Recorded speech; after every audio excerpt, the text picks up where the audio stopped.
The sun sat low, a dull red disk bleeding through haze, painting the world in ash and rust.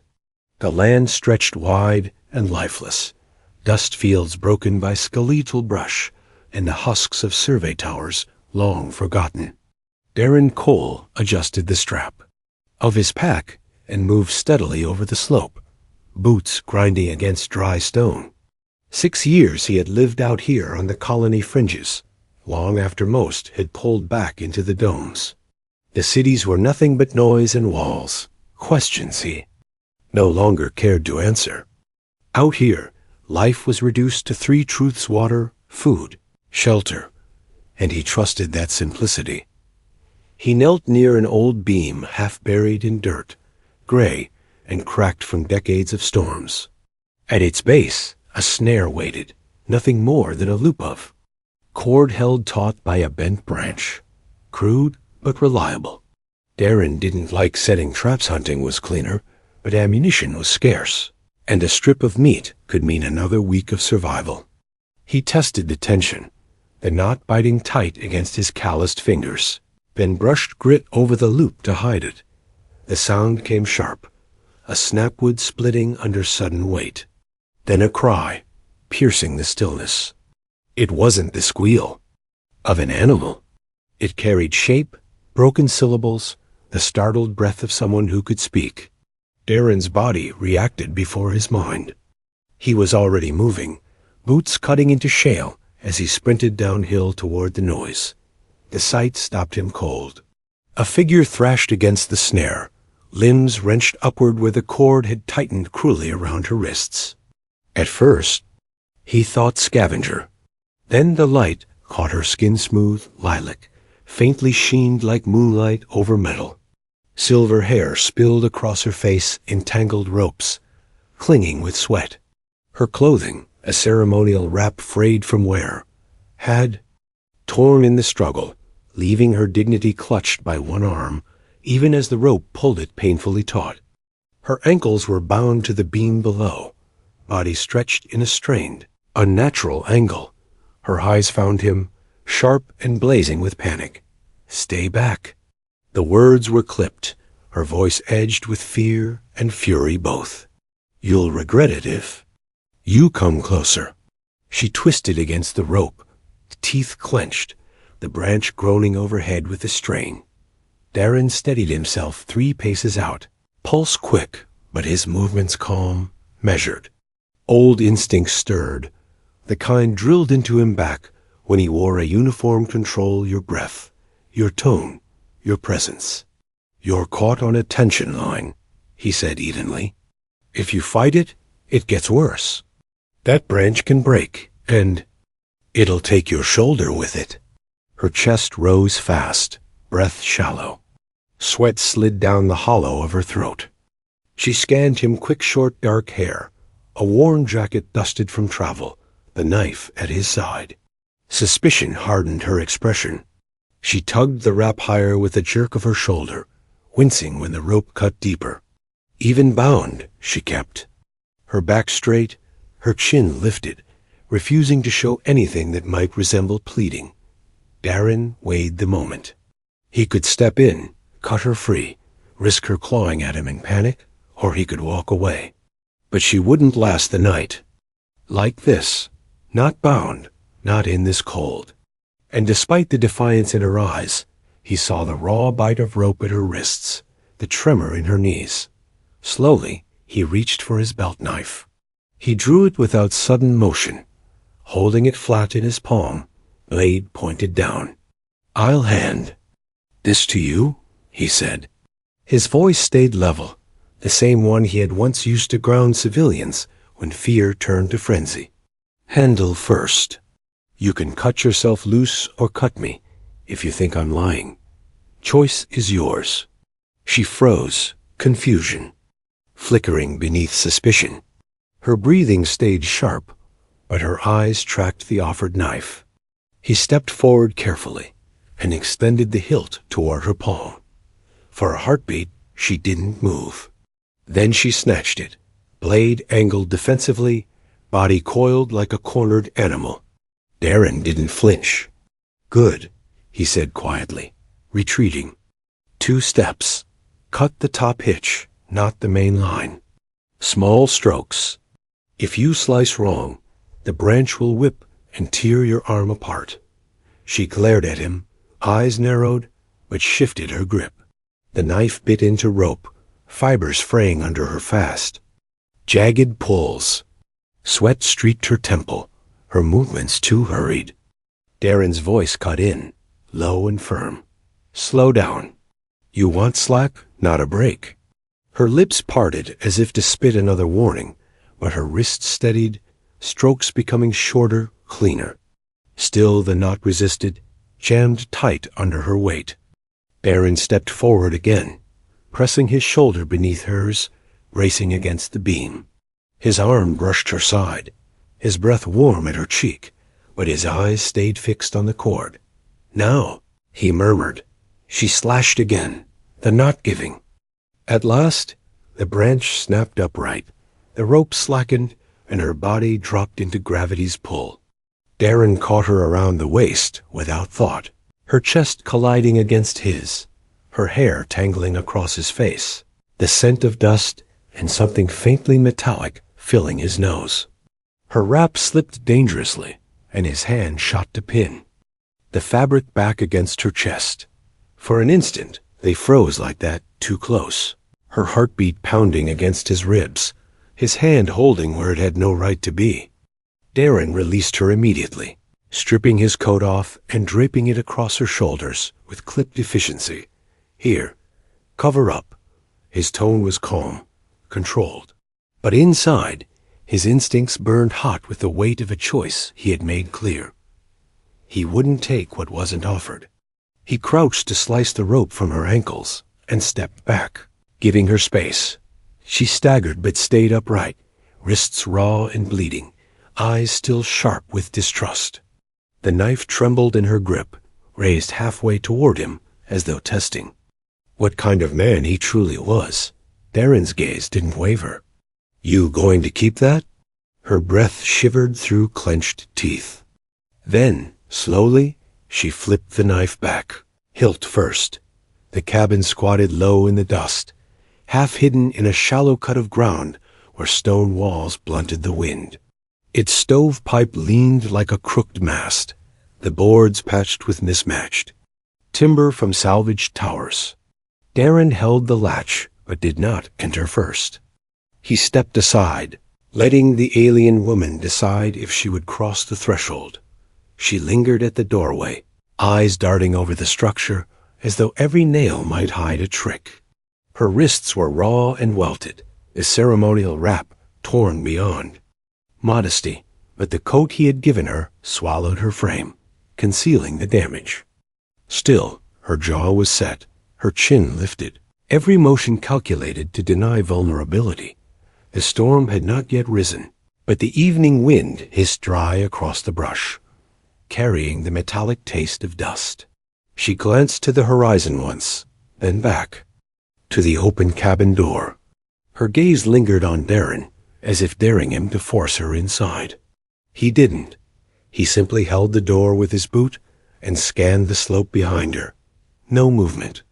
No scavengers. No trails of dust from raiders. When she finally stepped through, she kept her back near the wall, refusing to turn her body fully to him. Darren followed her in, shutting the door with a soft scrape of wood on stone.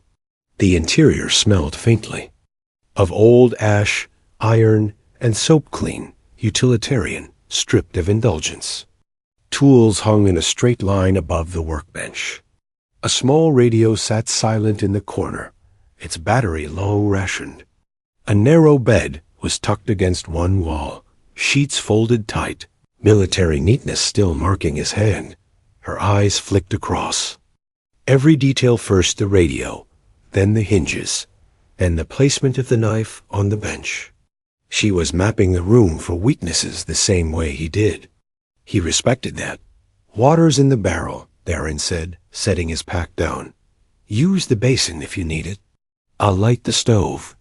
Her silence lingered like a drawn blade. She hovered near the threshold, coat clutched tight, gaze. Sharp, Darren didn't push. He crouched at the stove, fed brush into the firebox, and sparked it alight. Dry wood caught with a faint rush, a glow rising to push back the gray. He set a pot on the iron plate, his hands moving with the steady routine of survival. "Why are you out here?" Her voice was low but edged, testing. Darren adjusted the damper. "Work I understand. I map old water lines, salvage copper. Trade. Once a month, then I keep to myself." "Too many questions in the cities?" His shoulders shifted slightly. Too much memory there. Her head tilted, silver hair falling across her cheek. "Military questions. Yes." He offered no apology, no elaboration. The word hung between them, plain as a scar. She studied. Him, lips pressed in a thin line. Her pride flickered again, but there was calculation in her silence. Finally, she pulled the coat tighter, testing the weight of it against her shoulders, and asked, "And why keep your door open then?" Darren stirred the fire, then glanced up, meeting her gaze without flinching. "So you know you can leave." She barked a short, humorless laugh. "You expect me to believe that? You can test it. Door's yours." For a moment, the cabin seemed to shrink around her, the stove ticking, the wind scratching at the shutters. She stood rigid, as if balancing between bolting back into the dusk and conceding an inch of trust. Finally, she moved deeper into the room, steps careful, measuring. She stopped near the basin. The water inside glinted faintly in the firelight. She dipped her fingers in, then hissed softly when the cold touched her raw skin. Darren, crouched by the stove, kept his eyes fixed on the flame. He heard the scrape of cloth as she shed the ruined wrap, the low rustle of fabric as she slipped into the clean shirt he had set out. "Turn around," she ordered. He obeyed without protest, focusing on honing the edge of his knife on the whetstone, each stroke steady. Behind him came the faint splash of water over skin, the scrape of a cloth against wrists and arms, and the sharp intake of breath when cool touched torn flesh. Darren's jaw clenched once, but he didn't look back. Discipline was a habit he would not break. "All right," she said at last, when he turned. She was wearing his shirt, the hem brushing mid-thigh, the sleeves rolled to her forearms. It hung loose but straight, and though her pride tried to make it seem armor, he saw the relief in her posture. Her wrists looked less angry, her face less tight. He nodded once. "Better." She adjusted the collar, eyes narrowing. "Warmer." Darren set a tin of salve on the table and nudged it toward her. "Resin. Keeps the skin from splitting." She hesitated, her pride battling her pain. At last she held out her wrist. Darren's touch was quick, efficient, light as he worked the salve across the scored flesh.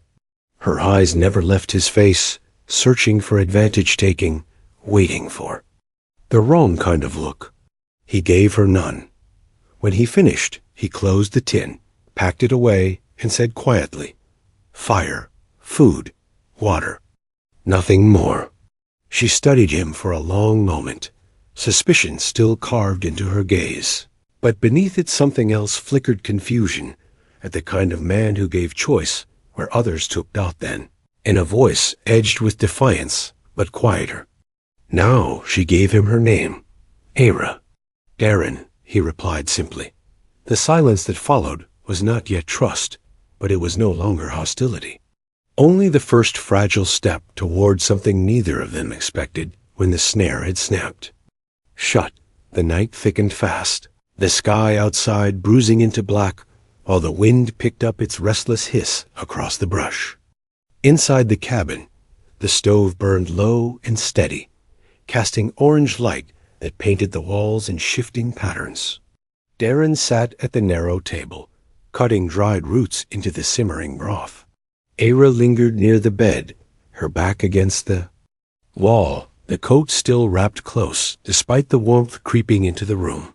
Her eyes followed every motion he made, not with curiosity, but with the cold scrutiny of someone who refused to be caught unaware a second time. They ate in silence. At first, Darren passed her a tin bowl of stew, thicker than he usually spared for himself, but she picked at it cautiously, taking measured bites as if each one might be a test. He noticed the disciplined slow chewing, small portions, swallowing only. Once she was sure her body would accept it. Pride clung to every motion, as though she would rather starve than show need too plainly. Finally, she broke the silence. "You keep the door open. You hand me your knife." "Why?" He wiped his spoon on a rag, his gaze steady but not hard. "Because I don't want you here out of fear. You stay, or go by your choice." Her lips twitched in something that was almost a smile, but too brittle to be called one. "You think choice matters out here?" She shook her head. "Walls fall, people vanish. All that's left is who has the stronger hand." Darren leaned back, arms crossed. Stronger hand isn't the same as control. I've seen men confuse the two. It never ended well for anyone. Her eyes narrowed, testing him the way she had tested the knife earlier. "You sound sure of yourself. Unsure of what I won't do." That earned a short laugh, dry and sharp. "You look at me when you think I'm not watching. Then you look away fast. That's not kindness. That's hunger with a leash." Darren's jaw tightened. For a moment, the silence between them stretched taut. The only sound was the wind pressing against the shutters and the low tick of the stove. Then, slowly, he nodded. "You're not wrong." Era blinked at that. She had expected denial, maybe anger. What she got instead was plain acknowledgement, stripped of pretense. His voice didn't rise. His face didn't crack with shame or defense.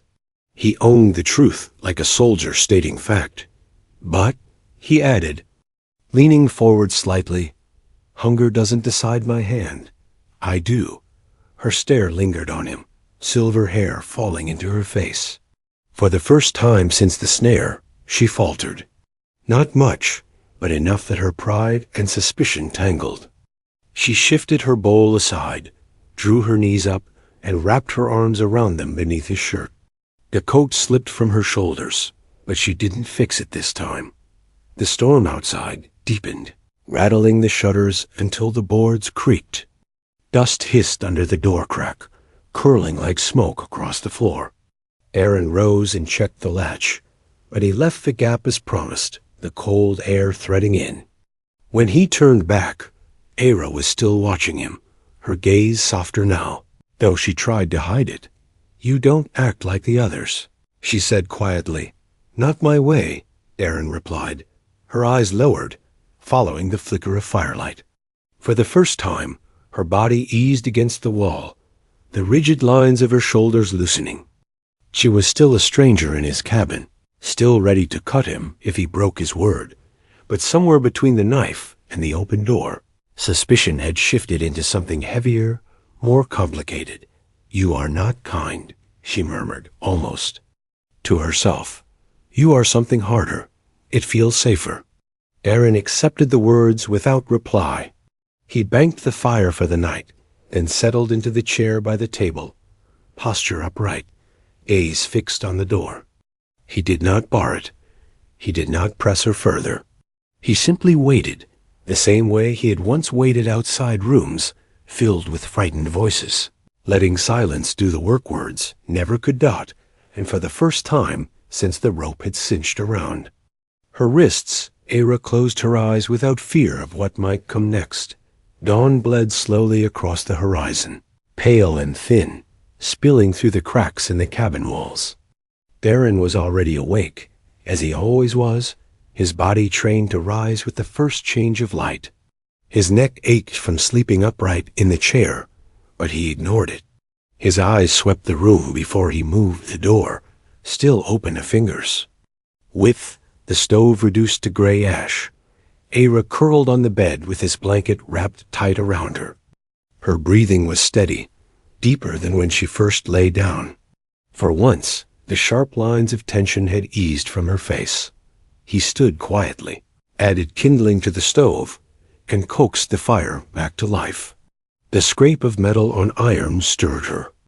Awake, she blinked into the dim light, silver hair spilling across her face, and pushed herself upright. Her first look went to the door. When she saw it remain cracked, her shoulders lowered a fraction. Her second look went to him. "You stayed in the chair," she said, her voice rough from sleep. "Easier to wake if something happens." "Didn't bar the door. I said I wouldn't." She tugged his shirt tighter around herself, lips pressing together as if she wanted to challenge him and couldn't find the words. Darren poured water into a tin cup, slid it toward her on the table, then set a second cup down for himself. She accepted slowly, fingers lingering on the warmth, that the silence stretched as they drank. Finally, Darren broke it. "You heard the pipe ping 2 valleys west. That's why you were walking at dusk." Hera nodded once, gaze steady. "Leak spring illness." "I was searching for the break." He studied her.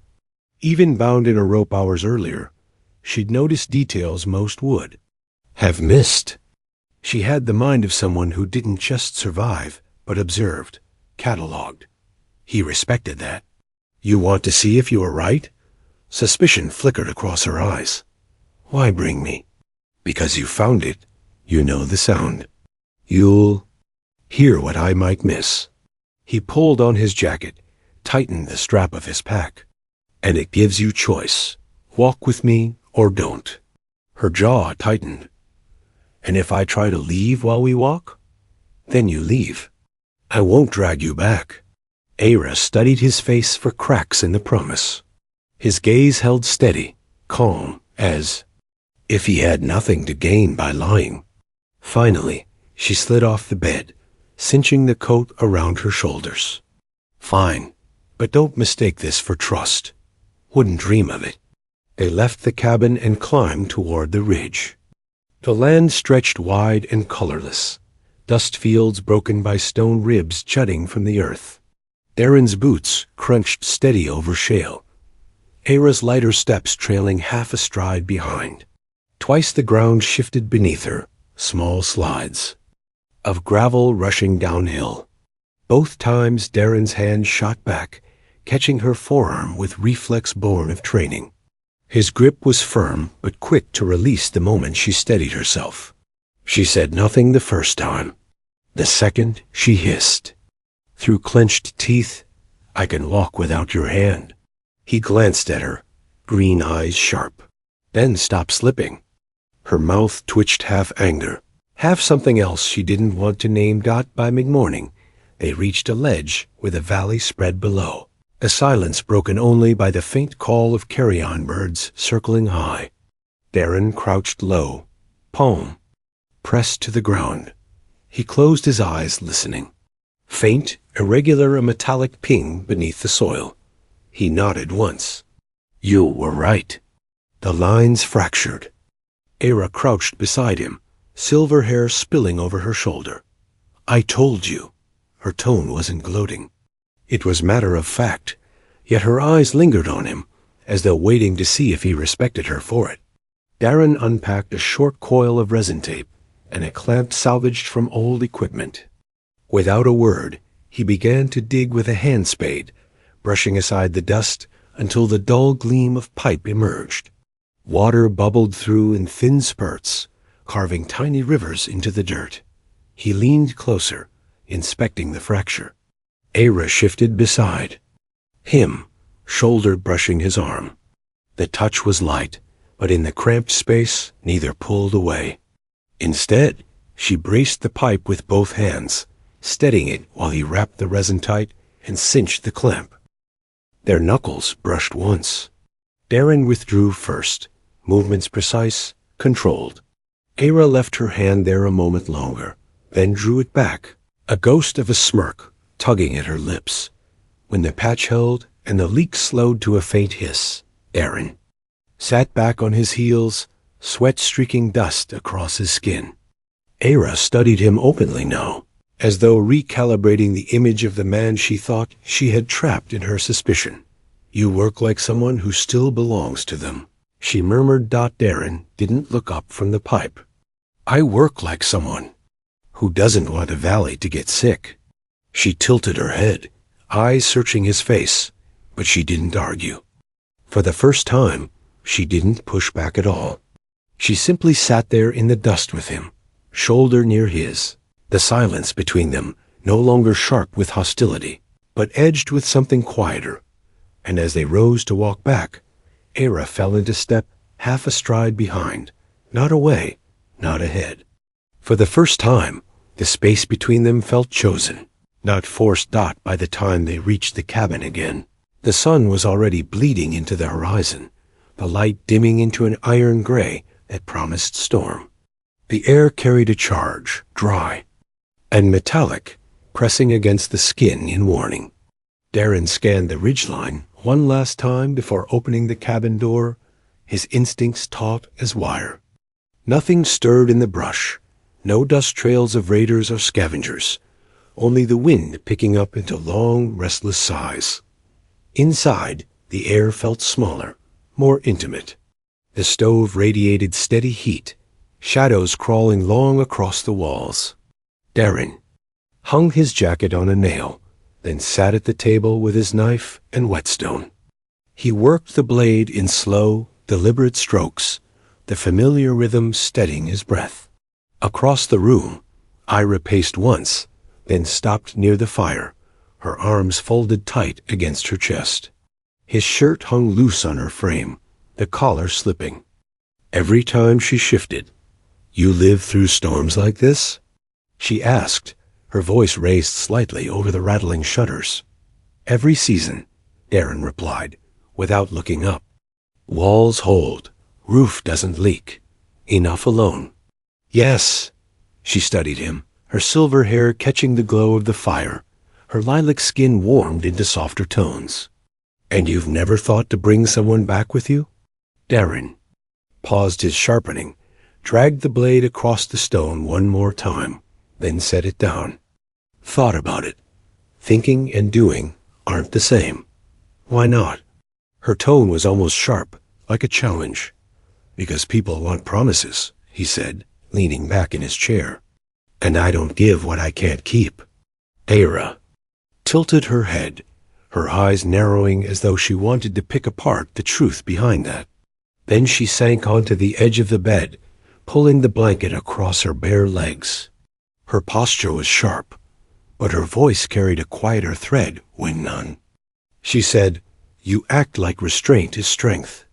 "Maybe it is, but strength doesn't stop want." The words lingered, heavy. Darren's jaw tightened. He met her gaze evenly. "What exactly do you want me to say to that?" Her lips curved, not quite a smile, more a dare. "Say nothing." "But I see it. You look, then you turn away. That's not discipline. That's hunger with a leash." For a long breath, the cabin filled only with the roar of the storm outside, dust hissing against the walls. Darren rose, walked to the stove, and fed another log into the fire. His back stayed to her. "Then you're right," he said. His voice was calm, but the edge of strain was there. I just don't take." Era's expression faltered, the firelight shifting across her face. She hadn't expected the honesty. She leaned back on the bed, propping herself on her elbows, studying him not as a threat, but as a man holding himself in a way most never did.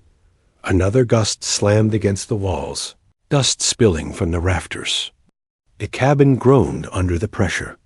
Era flinched despite herself, gripping the blanket tighter. Darren turned and crossed to the bed without hesitation. He sat on the edge, boots planted firm, his weight steadying the frame. "You'll hear noise," he said calmly, "but the walls were built to bend, not break." She glanced at him, lips pressed thin. "You're too calm, like storms never touch you." "They touch me," he said softly. "I just don't let them see it." Another gust hit, stronger than the last. Aira jolted. An instinct pulled her closer. Her shoulder pressed against his arm, her breath uneven. She froze there, debating whether to pull away. Darren didn't move, didn't smirk, didn't take advantage. He simply stayed solid, letting her feel the steadiness in his frame. Her voice came low, almost lost beneath the storm's howl. "If I stay close, you won't use it against me? Not my way." Something shifted in her face, fear, tempered by something she hadn't allowed herself to feel in a long time. She pulled the blanket wider, covering them both, her legs, brushing his. Heat spread between them where skin met. Darren's breath caught once, but he didn't move away. "You hold yourself like a wall," she whispered. "Strong, unmoving. But walls keep people out as much as they keep storms off. And you?" he asked quietly. "Do you want in or out?" She didn't answer with words. Instead, she laid her head against his shoulder, silver hair spilling across his chest. Her hand gripped the blanket like an anchor, as if testing whether he truly meant what he said. Darren exhaled slow, careful, then lifted one arm and wrapped it around her back, not pulling, not claiming, just there. Outside, the storm battered the cabin, wind howling like a living thing. Inside, the space between them shifted, raw and charged, no longer sharp with suspicion, but fragile with something neither of them could name yet. Aira's last words before sleep were barely audible against his chest. "You're the first man I've met who doesn't reach when no one's watching. And you're the first who noticed," Darren murmured. The storm raged on, but for the first time, she let her body rest against him. And for the first time in years, Darren let someone inside the walls he had built so carefully. That morning came slow and heavy after the storm, light filtering pale through the cracks in the cabin walls. The world outside was washed in silence. No wind, no hiss of dust, only the slow drip of water where runoff had gathered in shallow cracks. Darren stirred first, as always. His back ached from sitting propped against the wall, his arm curved protectively around Aira through the night. She had not moved once. Her head still rested on his shoulder, silver hair tangled across his chest, her hands clutching the blanket as if she had anchored herself there in her sleep. For a moment, he stayed still, listening to the rhythm of her breathing, steady now, freed of the sharp edge it had carried since the snare. It was a sound he hadn't realized, he missed, another life breathing near his own. When she stirred, blinking into the gray light, her gaze lifted to his. She studied the way his arm still held her, the steadiness in his face. "You stayed," she whispered, almost surprised. "I said I would." Her eyes lingered on him, searching for doubt. He let her look. For once, she didn't harden, didn't put the wall back up immediately. Instead, she adjusted the blanket around her shoulders and sat up slowly, her hair falling loose.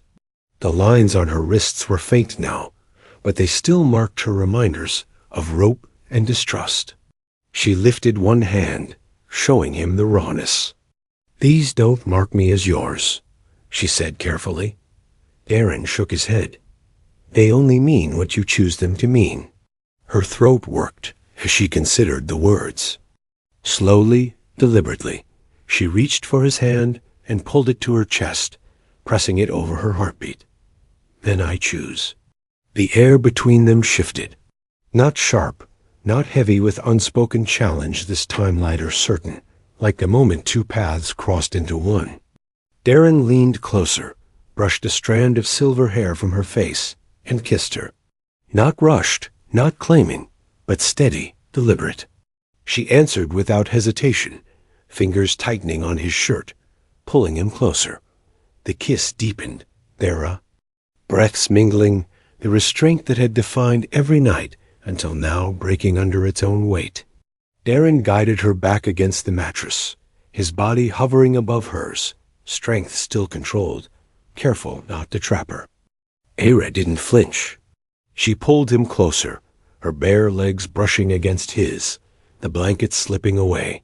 Every touch carried weight, his hands sliding over the curve of her side, hers clutching at his shoulders, both of them learning how not to fear closeness.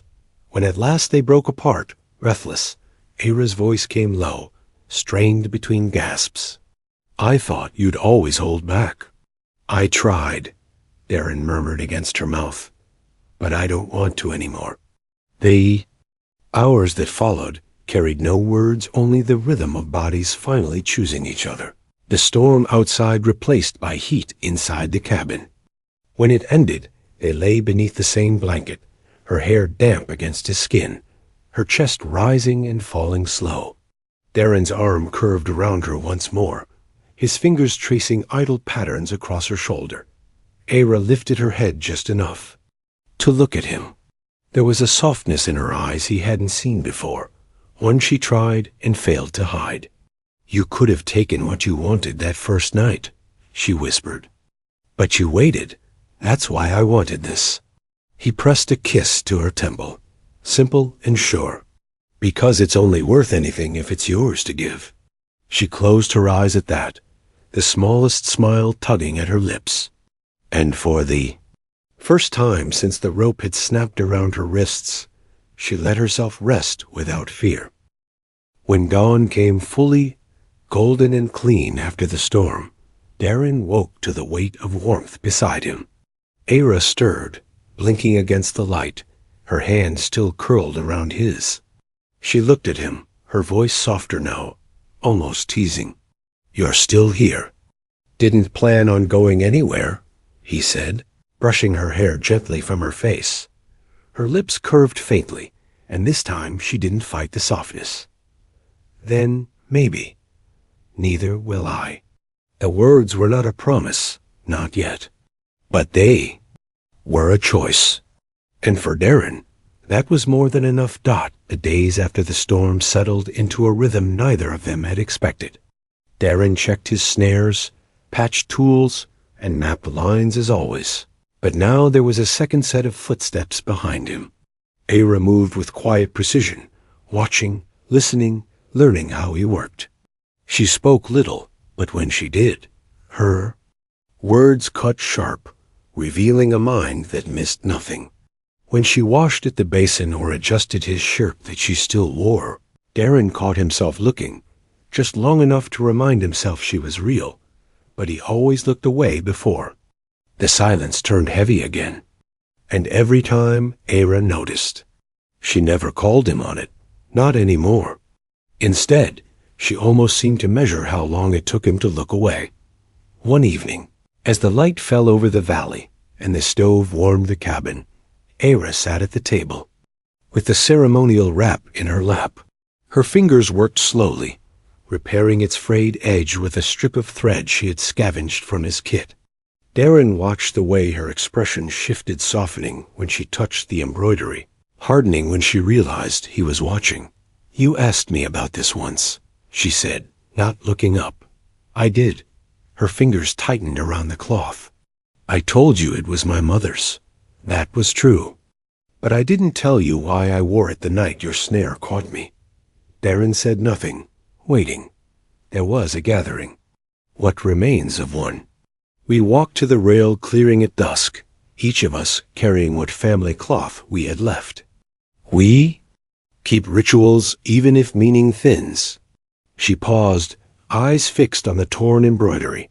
"But this wrap doesn't just mark memory. It marks bloodline. It marks me."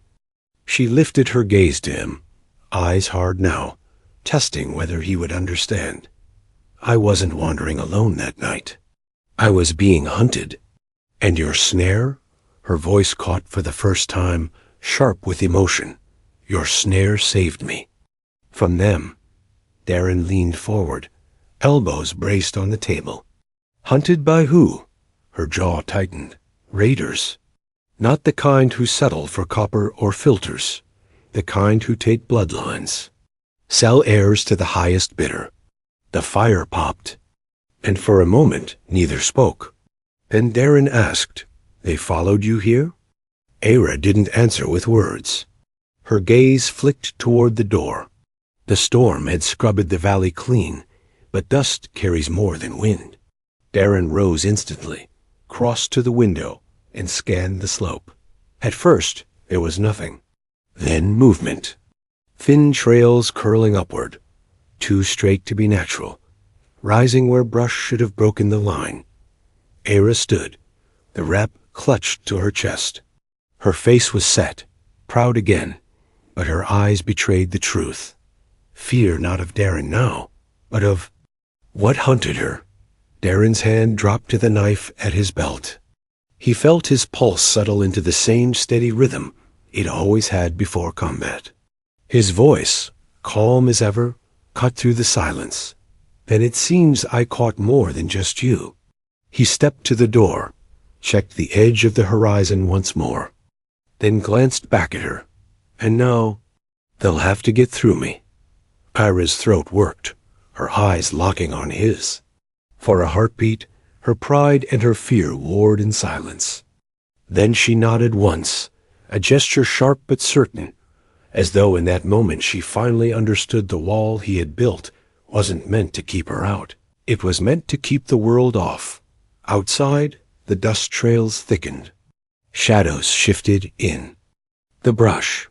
The storm was gone, but something worse was coming, carried on the steady tread of men who thought bloodlines were theirs to claim. Inside the cabin, Darren Cole readied himself, not as a man alone anymore, but as someone who had chosen and been chosen in return. The knife gleamed faintly in the firelight.